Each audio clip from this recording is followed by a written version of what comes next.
notes ready and we will not miss any points. Okay. So basically we studied yesterday that there are fundamental quantities. Okay. There are some fundamental quantities and the total quantity. Okay. Total quantity is 7 in number. Okay. There are 7 fundamental quantities. Can you all name them one by one again? Okay. Just a small revision. We have length. Okay. We have length. Then we have mass. Yes or no? We have mass. It is not weight, students. That's the correction. Yesterday we told weight. It was mass. Okay. Third is time. Third is time. Fourth, temperature, students. Temperature. And then fifth is current. Current. Sixth is come on. Luminous intensity. Amount of substance. Okay. And last was amount of substance, which is basically my mole. Okay, so these are the 7 fundamental quantities, students. And apart from these quantities, there is no other quantity. Okay, apart from these basic quantities, okay, apart from these fundamental quantities, no other quantity is coming inside this category. No other quantity comes under this category. What that basically means, students, what that basically means is every other categorical measurement, okay, of any object or any other thing depends upon all these 7 fundamental quantities. That is the reason the name is given as fundamental quantity. It is the most basic structure of measuring anything which we want to study. Anything which we want to study. So if we know this, students, I know that length is defined in what terms? In terms of meters, yes or no? In terms of meters. And what will be the unit of meters, students? It will be small m, yes or no? Second thing, what is mass, students? Mass can be defined as kilogram. Mass can be defined as kilogram, which is kg. Time can be measured in seconds.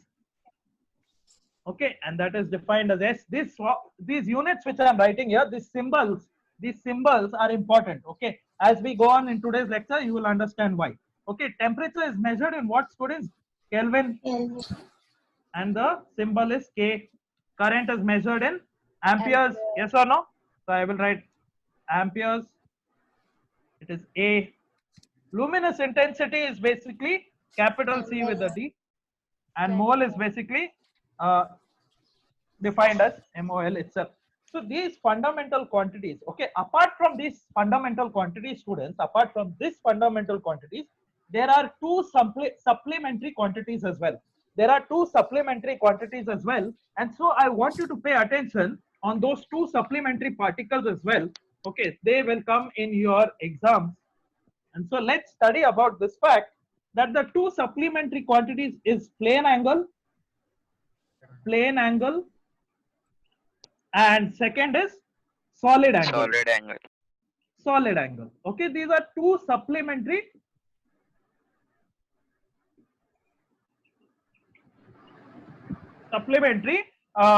quantities. So what is plane angle, students? What is plane angle? So please pay attention here. If I am talking about plane angle, students, if I am talking, 1 minute, just give me a minute. Yeah, if I am talking about plane angle, students, let's consider a triangle. Not basically a triangle, basically a small part of the circle. A small part of the circle. So in that case, I can say that this basically is what? Theta. And this must be some radius r. Yes or no? If I complete this circle, you can imagine if this is entirely is a complete circle, I have taken a small part of it. And I'm saying that the length which I have considered here, if I have considered a certain length, students, then I can say that with respect to this length, okay, this length which I have considered, what it does is basically it subtends an angle here. It subtends an angle theta here. And so I can say that this length, okay, this length which I have considered for this small arc over here, which is a part of a circle, I can say it is equal to I can say it is equal to r theta. I can say it is equal to a multiple of r into theta. Basically, how can we imagine this? You take r over here. If you take r over here and you, okay, multiply it with theta, if you multiply it with theta, what happens? Your basically your radius will shift from this position all the way till the end of your angle theta, all the way till the angle theta. So basically what is being covered in terms of circumference, you can see that this distance L is being covered. Yes or no? This theta L is being covered. Yes or no, students? Yes. So in that case, L is equal to r theta. This is a plane angle. What is this called? Plane angle, where I can say that theta is equal to L by r. Theta is basically the angle subtended by this length L, okay, upon this radius r. This is what is meant by plane angle. Okay, so if we understood the concept of plane angle, students, then what is the concept of solid angle? What do you mean by solid angle, students? Can anyone tell me what solid angle will be?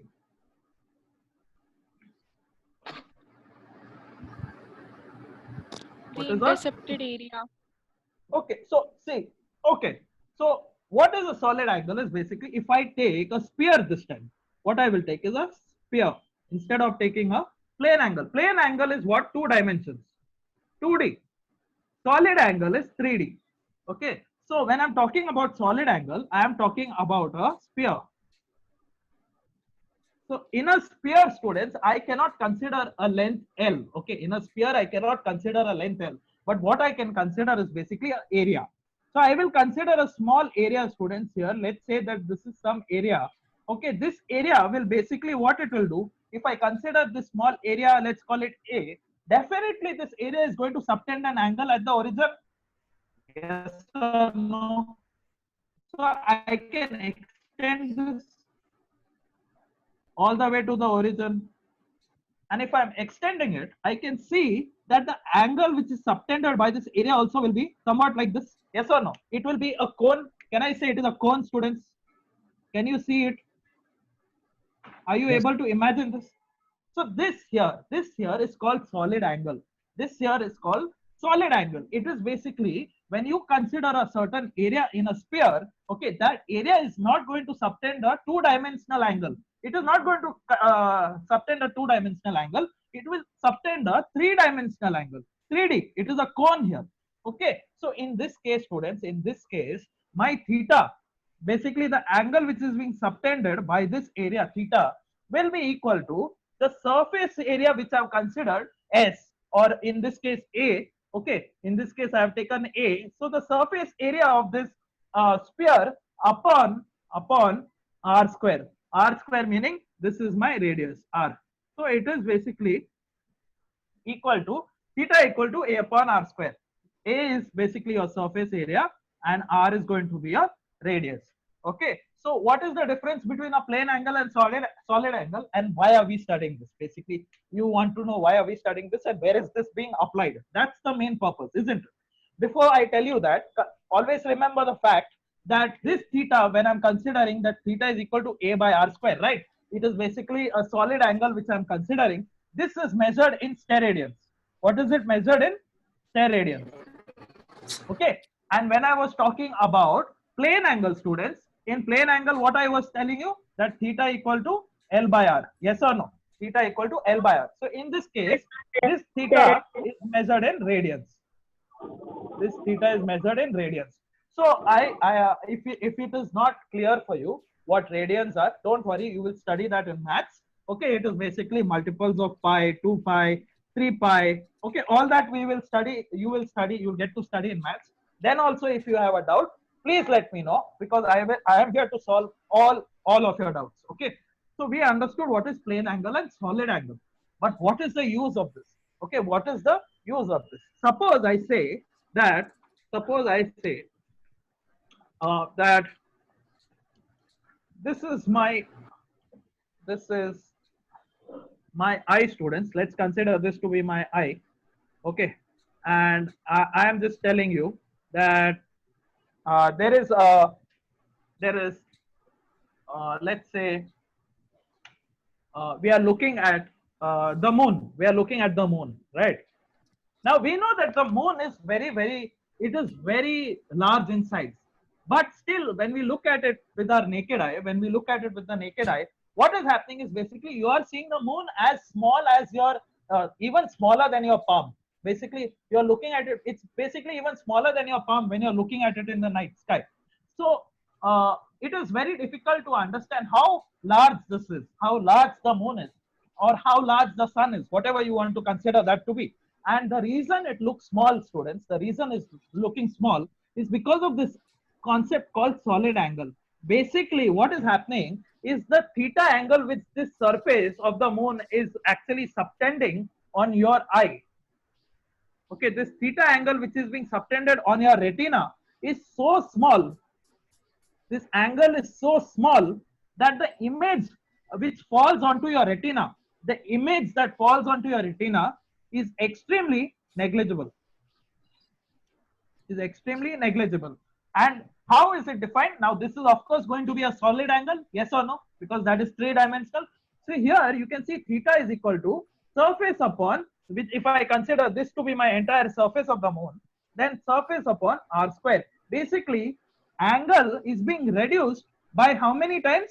By a proportion of inversely, by a proportion of 1 by r square. It is being reduced by 1 by r square. That, of course, the moon, the length from your eye to the moon is, if it is being reduced by proportion of r square, then you can imagine how small the angle is. You can imagine how small the angle is basically on your eye. And this is how physics, how we are entering the concept of physics in a very slow pace, in a very slow manner. So I hope you understood this small concept as to why we are basically studying all this. Okay, why we are interested in fundamental quantities and all that. Okay, so the next thing, students, apart from fundamental quantity, which we just learned, is going to be, what is the other term, students, which we are going to study is going to be derived quantity. It's going to be derived quantity. So what does derived quantity mean? What does derived quantity mean?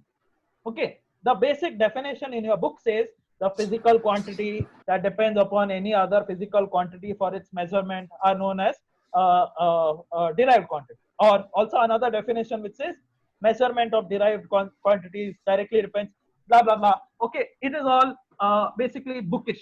What you need to understand is simple. These derived quantities are basically some quantity which always depends. It depends upon your fundamental quantity for its measurement. Fundamental quantity. For example, if I say, for example, I will say fundamental quantity. Example, I can give you length, mass. Okay, I can give you so many other things which we have studied today. But what is derived quantity? Derived quantity can be told as velocity. Okay, velocity, acceleration. What else you can say? Force. You can say momentum. You can say gravitational constant.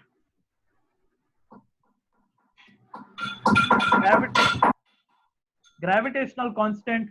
So all these examples basically have to be measured, students. All these examples here which we are studying, no, they have to be measured. And if you see their formulas, right? If you see the formulas of force, you know, force is mass into acceleration. Ultimately, if you are writing force is equal to mass into acceleration, okay, ma, let's say it is ma, mass depends, mass is of course a fundamental quantity, but acceleration is what, students? It is velocity upon, tell me all of you, acceleration velocity upon time, yes or no? So it is depending upon velocity, it is depending upon time. Then what does velocity also depend on? Velocity depends upon displacement upon time. So you can see ultimately a derived quantity like force. Yes, correct. So ultimately, I am telling you that any derived quantity ultimately is derived from where? It is derived from a fundamental quantity only. Basically, if you take a fundamental quantity and just jumble up the quantities which are given to you, like length, mass, time, temperature, if you just multiply, divide it, you are forming what? You are forming a derived quantity. So has everyone understood the basic concept here? What is a derived quantity? What is a fundamental quantity? Has everyone? Yes, okay. So if this is clear, students, let's jump into some important aspects. Okay. Now what we are going to study is basically units. Units of what? Units of derived quantities. Okay. Why I'm doing this? So that you are prepared for what we are going to do next. suppose I say velocity, velocity is definitely going to be what? Displacement upon time. Displacement upon time. So what is displacement, students? Displacement, unit of displacement is what? Can I say it is meters?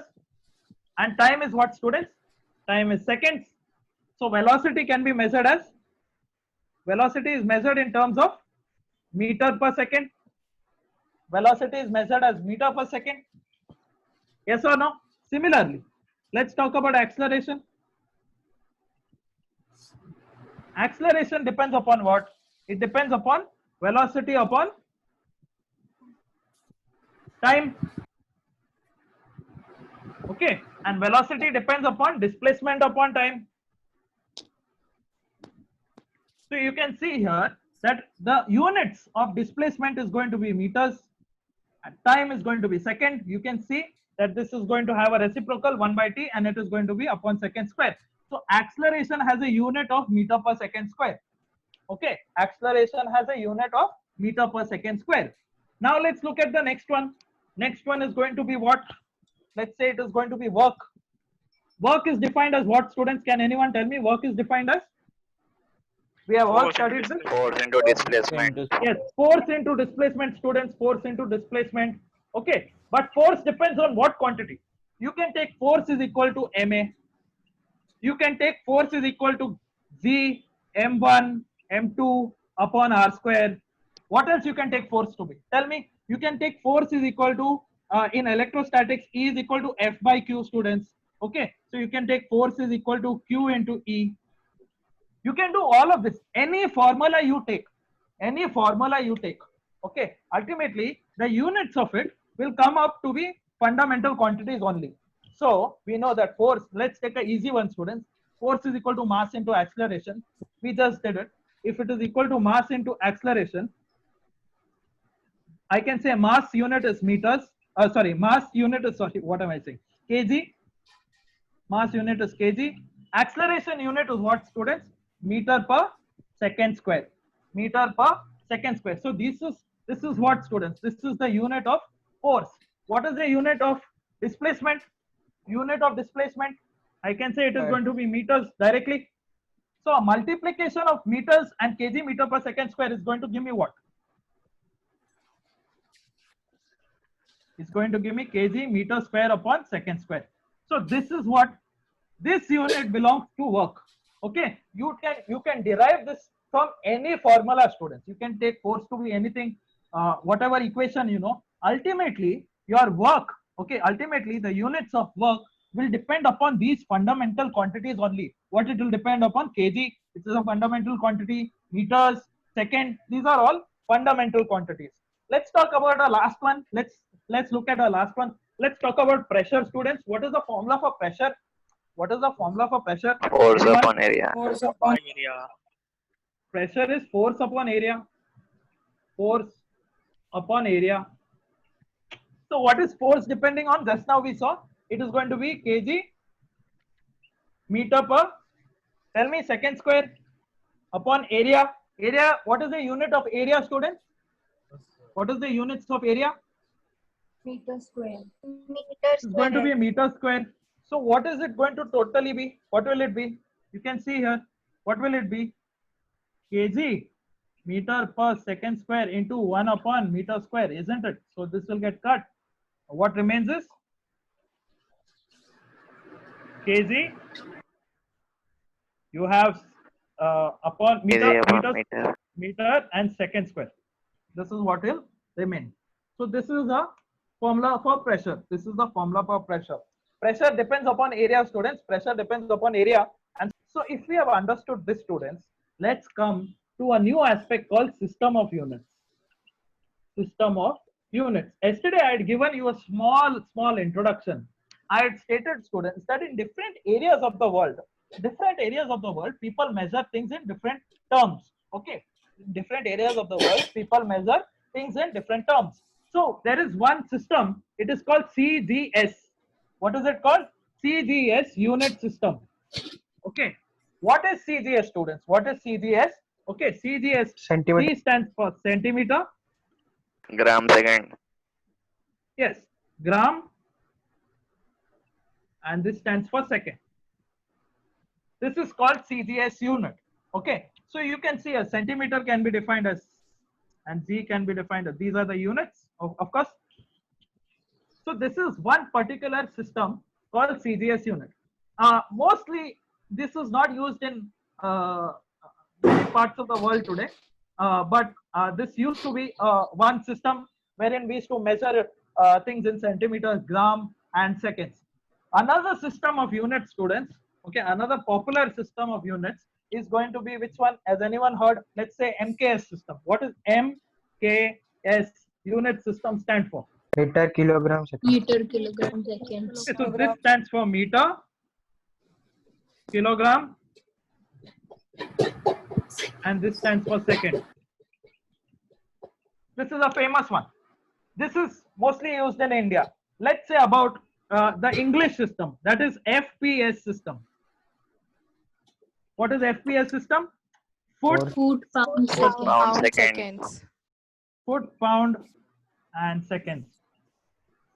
So the thing is, if different people are going to measure the same thing in different nomenclature, students, this can be called nomenclature. Basically, measurement in terms of different words. Then it is going to be confusing. It is going to be confusing, and that is the reason I told you that yesterday. I told you that is the reason we had developed the units and dimensions concept. The units and dimensions concept. So here comes the basic introduction of what dimensions are. Here comes the basic introduction of what dimensions are. First, we'll understand what dimensions are. Okay, what is the meaning of dimension? Basically, dimension simply says, the definition says, power to which fundamental quantity must be raised in order to obtain the unit of the given quantity. This is the definition given in your book. What it says is basically power to which fundamental quantity must be raised in order to obtain the unit of the given quantity. For example, I will tell that for mass, okay, for mass, instead of calling it kg, instead of calling it gram, or instead of calling it pound, I will just simply say it is capital M. And if there is a mass, let's say it is quantity, if it is 1 kg, I can say the mass is raised to 1. If it is 2 kg, I can say it is mass raised to 2, and so on and so forth.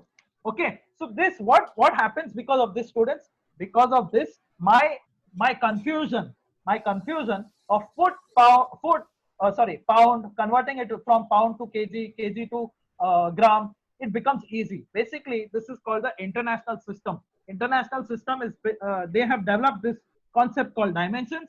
Dimensions makes it internationally very easy to understand. Okay, and this concept is used to basically even correct formulas. We will see that in the future. But if I can write mass as capital M, okay, I can write mass as capital M, then I can write it for many other quantities as well. And so I will tell you that length, basically length in terms of dimension, students, can be written as m0 because mass is 0, L1 length 1, T 0. Okay, so here L stands for length. L stands for length. Ultimately, this is your answer. Okay, let's talk about mass. Mass can be defined as M1, L0, T0, and this stands for mass. What is M? M stands for mass, L stands for length, T stands for what, students? Can you tell me? T stands for time. So don't get confused between T and temperature. Okay, not to get confused. Temperature is measured here in terms of Kelvin. Okay, so length is basically L1, mass is M1. Okay, let's look at another one. Time is going to be M0, L0, T raised to 1, that is T. After that, we have temperature. For temperature, students, there is another one, another dimension, K. that is M0, L0, T0, and K is measured as K. After that, we have electric current. We can say what it is: M0, L0, T0, K0, A1. A Sir. stands for Sir, do we have to write K there? Sir, we do. Sir, K to the power 1 or only K in K temperature? to the power 1. K to the power 1. Correct. Yes. Another question was what? Do we have to write K? You don't need to Sir, write let it. huh. You don't need to write Okay. it. But this is just for your basic explanation, because I don't want you to tomorrow if there is an exam which is asking you to write down all dimensions, then please do write all these dimensions. That is also the reason as to why Okay. I'm writing on the right hand side. Why I'm writing on the right hand side only the thing which is relevant. You can see for length I've written only L, M, okay, T, K, A. So this students, all of y'all, please understand. I hope you all have understood this concept. Okay, length stands for L, M, capital M, T, capital time is capital T, temperature is capital K, electric current is capital A. Okay, so let's enter the first sum, students. Let's solve the very first sum of dimensions. Let's solve the first sum of dimensions. Let's talk about speed. I want to find out what is the dimension of speed. So how are you going to solve it? Look at the first sum. I will show it to you. From second sum onwards, you will do it yourself. So speed is equal to, I know it is equal to distance upon time. Distance upon time.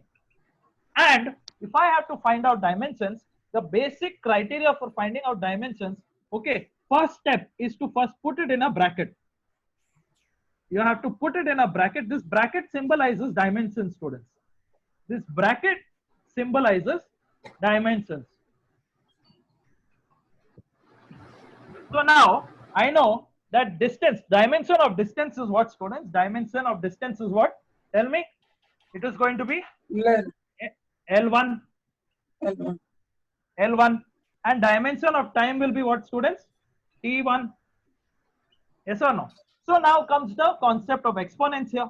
You can take T1 upwards in the numerator. If you take T1 in the numerator, what you'll get? L1 T raised to minus 1. Yes or no? So this is basically your dimension of speed. This is the basic dimension of speed. Of course, after this, you can even add M0. It doesn't matter. L1, T raised to minus 1. Whatever you want to add, K0, provided it is raised to 0. Anything raised to 0 is basically 1. It does not matter. It does not matter. What matters is basically a dimension of speed. However, in your exams, board exams, I recommend you to write this in this form, just for safety. Okay, we don't know who is correcting it and what is the basic thinking of a observer who is looking at your papers. Let's talk about temperature gradient. What is temperature gradient? Okay, before we find out what temperature, the dimensions of this, first let's find out what is the meaning of temperature gradient. So suppose I take a rod, students. Suppose I take a rod and I heat it up over here. I heat it up over here. What is going to happen? This area of mine, particular area is going to have high temperature.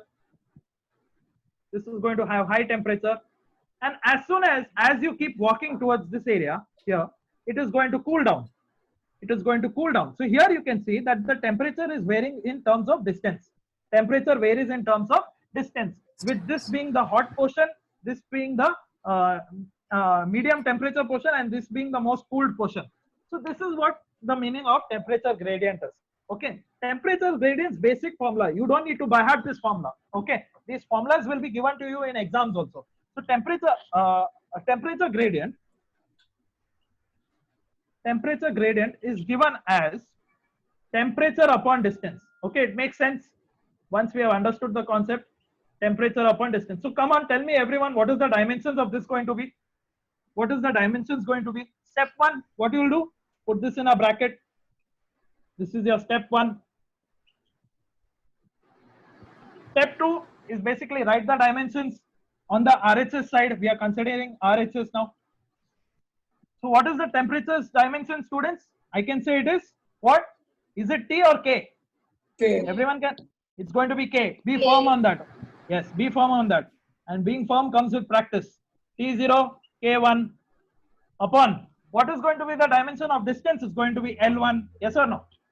Okay, this doesn't matter.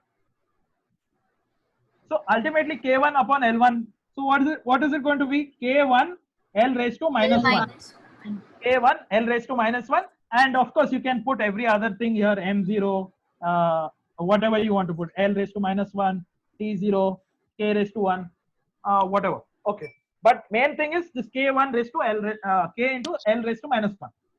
So that is the dimension of temperature gradient. Let's look at another one here. Let's try to find out the dimension of this area, students. Considering that this has a length L and this has a breadth B, what is the dimension of this going to be, students? What is the L dimension square. of Square. L square? Yeah, very L square. easy. Area is equal to what? Length into breadth. First step, put it in brackets. Once you have put it in brackets, you know that the dimension of length will be, of course, L raised to 1, and breadth also will be L raised to 1, and that will give you L raised to 2. And this is going to be the dimension of the square. But what if I tell you to find out the dimension of, a circle with a radius R? What is it going to be now?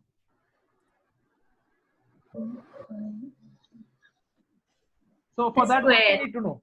It's R. going to be L square. Okay. Let's see. Area is equal to what here? What is the area of a circle? Pi r square. Yes or no? Pi r square. So first step I told you, put it in bracket, area equal to pi r square. Now what is pi, students? Is pi is a constant, isn't it? Pi is a constant.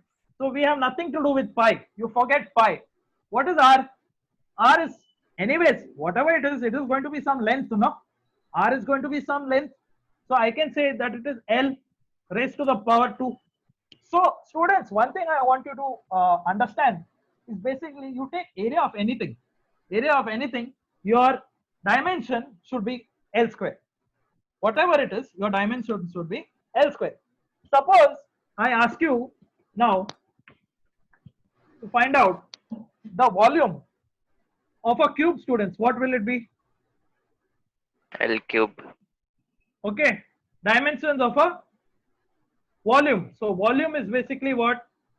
Length into breadth into height. Yes or no? L into B into H. So definitely first step, brackets are the first step, students. L cube. Length, breadth, and height. So you can see here, length also is L, the breadth also is L raised to 1, height also is L raised to 1. So you can see, of course, it's going to add up. It's going to be L cube. It is going to be L cube. So volume, dimensions of volume is going to be L cube. Next thing we can say, is everyone understanding this? All of you are understanding? Yes, sir. Yes, sir. Okay, Yes, great, great. I know it is easy. We will go to complex sums later on. We will go, definitely. But I have to start like this. So density. Density is what, students? Can anyone tell me the meaning of density? What is it? Density? Mass per unit volume. Mass per unit volume. So mass by volume. So what is going to be the dimensions of this? Okay, step 1. Put it in the bracket. What is the dimension of mass, students? Can you tell me? Tell me. M raised to 1. And what is the dimension of volume? L cube. So now M raised to 1, L raised to minus 3. This is basically your dimension of density. This is basically the dimension of your density. Let's look at another one. Let's talk about momentum, students. Momentum. What is momentum's dimension? What is the formula for momentum? Mass into Mass velocity. into velocity. So momentum is basically mass into velocity. So try to find out the dimension of this and let me know in the MLT minus 1. Okay. MLT minus 1. Okay. Okay, students. So there's only 1 minute left for today's lecture. Thank you for joining in. Hope you all have understood some few concepts. Please try Yes, other sir. sums. Please try other sums and grow strong in this chapter. It will help you forward. It will definitely help you forward. Bye, students. Have a nice day. Take care.